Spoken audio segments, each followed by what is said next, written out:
Hey everybody, thank you for joining me. As you know, I see dead people, and I had a cat, that black cat that was abandoned. About 4 years ago I took this cat in, and it was about 11 years old when I took it in. It was this big, huge black cat with big gold eyes. Awesome cat, the most amazing, smart cat I've ever met, and I've never really had a cat for several years. I did growing up as a kid, but I learned I was allergic to cats.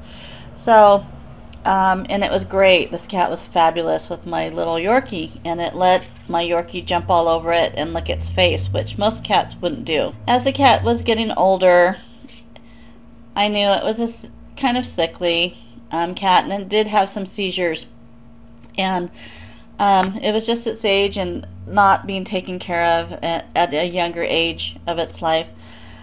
I had an epiphany that my home would be protected and quiet as long as I had this cat. This cat was a protector of me and the home. So it was a really hard, difficult choice with everything to put this cat down. This cat took my heart. So I put the cat down, took it into the vet, and they said, yeah, this cat is just old and suffering.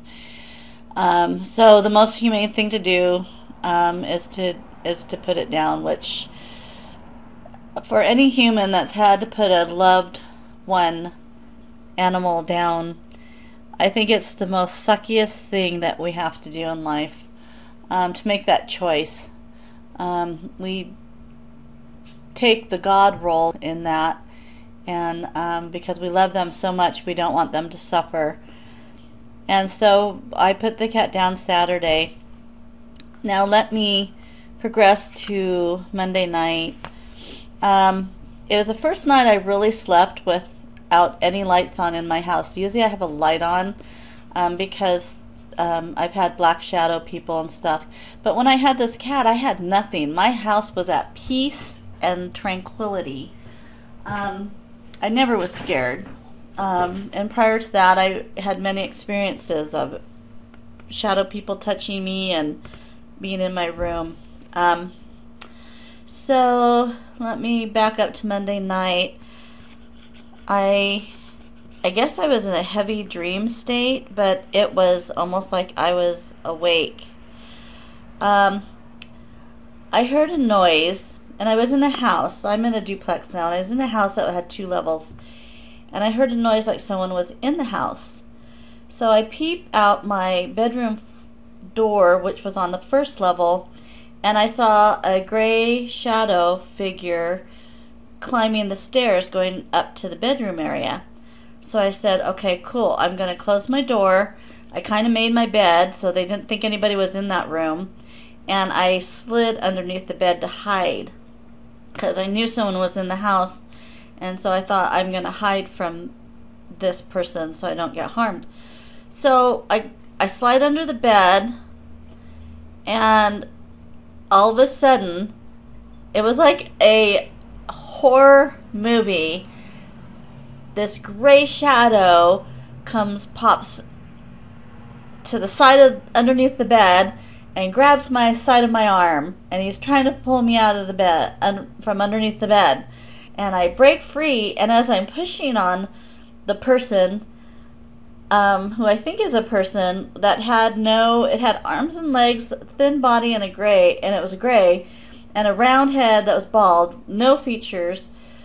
So in my mind, I thought it was a spirit. So I push it away, and as I push it, because I remember pushing on its head to get it out from under the bed, it was like pushing a marshmallow, soft. It was like my hand kind of sunk in and made it mobile. So it went away. So as any horror movie, you're laying under the bed panicking, thinking, where is it? Where is it? So then it pops under the bed and grabs my legs. And so I start fighting it, but not in a hard way, or just like, let go, and I said out of my mouth, I said, "What is your name?" And the entity said, "Scott." And I thought, well, why am I asking a perpetrator's name? Why did I ask the name? And he said Scott. So I got it to let go of one of my legs, but it still had another leg. And then what woke me up was my dog was sitting next to me, which is a little Yorkie, 3-pound Yorkie, sitting next to me, growling, going, "Rrr, rrr." It was doing that. And so that's what woke me out of this dream state sleep. So I wake up and I look around my room, and it's 5:30 a.m. and my dog is looking at the end of the bed, where in my dream I was underneath my bed and the entity was at the end of the bed grabbing me from underneath on my legs. And so the Yorkie did that a few more times. I woke up, but the dog wasn't looking at me. It was looking at the end of the bed. And I wasn't really scared. I was more discombobulated, confused at what the hell just happened. And I thought, why did I ask its name? Why did I say that? And it said Scott completely. I didn't know if it wanted to attack me. It just wanted me. Just wanted me. And I don't know why, because I was hiding from it. I wanted to hide from it.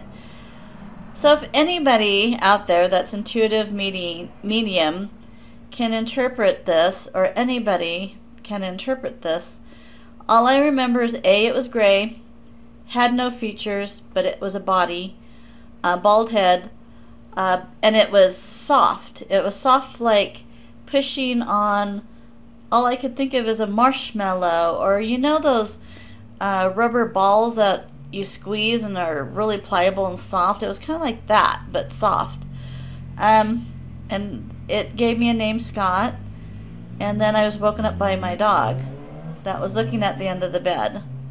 And so then of course I turned on the lights, and I always kept lights on before because my cat would sometimes get sick or need to get up in the middle of the night, and I needed to find it quickly because it was a black cat.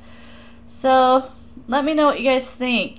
I'm kind of confused about this, and I'm just wondering, people have such a bad connotation with black cats, but I feel cats in general, black cats in general, help keep sanity in the house and keeps the spirits that are not good spirits away. I have a feeling they have some sort of purpose that's more deeper than we know. Peace out.